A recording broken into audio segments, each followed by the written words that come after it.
Microscopic lumbar డిస్కెక్టమీతో నడుము నొప్పి నుండి ఉపశమనం. నడుము నొప్పి కారణంగా ప్రతిరోజు ఇబ్బందులు ఎదుర్కొంటున్నారా?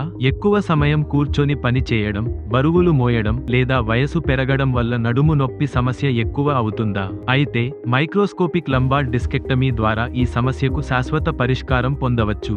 ఈ వీడియోలో ఈ శస్త్రచికిత్స గురించి పూర్తిగా వివరించడమే కాకుండా ఇది ఎవరికి అవసరం, ఎలా జరుగుతుంది, దీని ప్రయోజనాలు ఏమిటో తెలుసుకుందాం.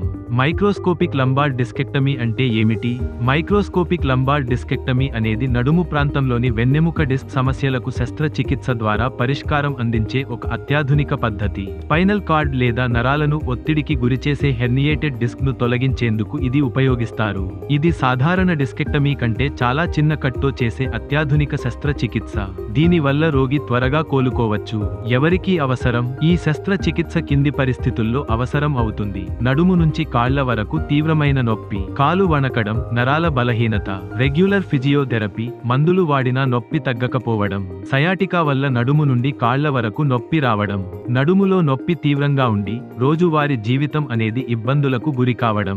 శస్త్రచికిత్స ఎలా చేస్తారు? మైక్రోస్కోప్ ద్వారా వెన్నెముకను స్పష్టంగా చూసి సమస్య ఉన్న ప్రాంతాన్ని గుర్తించి చిన్న కటింగ్ ద్వారా శస్త్రచికిత్స చేస్తారు. ట్రెడిషనల్ సర్జరీతో పోల్చితే కేవలం 1-2 సెంటీమీటర్లు కట్ మాత్రమే ఉండటం వలన రక్తస్రావం తక్కువగా ఉంటుంది. హెర్నియేటెడ్ డిస్క్ భాగాన్ని తొలగించి నరాల మీద ఒత్తిడిని తగ్గిస్తారు.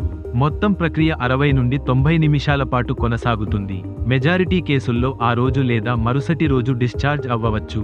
మైక్రోస్కోపిక్ లంబార్ డిస్కెక్టమీ ప్రయోజనాలు: చిన్న కట్స్, అందువల్ల త్వరగా మామూలు జీవితానికి వచ్చేయొచ్చు. పెయిన్ రిలీఫ్, నరాలపై ఒత్తిడి తగ్గడంతో నడుము నొప్పి, కాళ్ల నొప్పి తగ్గుతుంది. వెంటనే కోలుకోవడం, సాధారణంగా 2 నుండి 4 వారాల్లో పూర్తిగా కోలుకోవచ్చు. మరలా నొప్పి రాకుండా ఉండే అవకాశం, శస్త్రచికిత్స జరిగిన ప్రదేశంలో మళ్లీ నొప్పి వచ్చే అవకాశం చాలా తక్కువ. శస్త్రచికిత్స తర్వాత పాటించాల్సిన జాగ్రత్తలు: 2 నుండి 4 వారాల పాటు పెద్ద పనులు, బరువు మోసే పనులు చేయొద్దు. పోస్ట్ సర్జరీ ఫిజియోథెరపీ ద్వారా వెన్నెముకను చాలా జాగ్రత్తగా చూసుకోవాలి. కూర్చోవడం, నడవడం, పడుకోవడం విషయంలో తగిన జాగ్రత్తలు పాటించాలి. ఆహారంలో పోషకాహారాన్ని పెంచాలి. కాల్షియం, ప్రోటీన్ ఎక్కువగా ఉండే ఆహారం తీసుకోవాలి. మళ్లీ నొప్పి రాకుండా శరీర బరువును అదుపులో ఉంచుకోవాలి. వెన్ను నొప్పి మరియు నడుము నొప్పి సంబంధిత ఆరోగ్య సమస్యలు ఉంటే ఆలస్యం చేయకుండా ట్రీట్మెంట్ రేంజ్ హాస్పిటల్ను సంప్రదించండి. ఆరోగ్యశ్రీ సదుపాయం కలదు. మీ ఆరోగ్యం మీ చేతుల్లో ఉంది. ఈ వీడియో మీకు యూస్ఫుల్ గా అనిపిస్తే లైక్ మరియు షేర్ చేయండి. మీకు ఎటువంటి సందేహాలు ఉన్నా కామెంట్ రూపంలో మాకు తెలియపరచండి. ఇంకా ఇలాంటివి మరిన్ని తెలుసుకోవాలంటే మా యూట్యూబ్ ఛానల్ను సబ్స్క్రైబ్ చేయడం మర్చిపోకండి. ఆరోగ్యంగా ఉండండి, ఆనందంగా ఉండండి.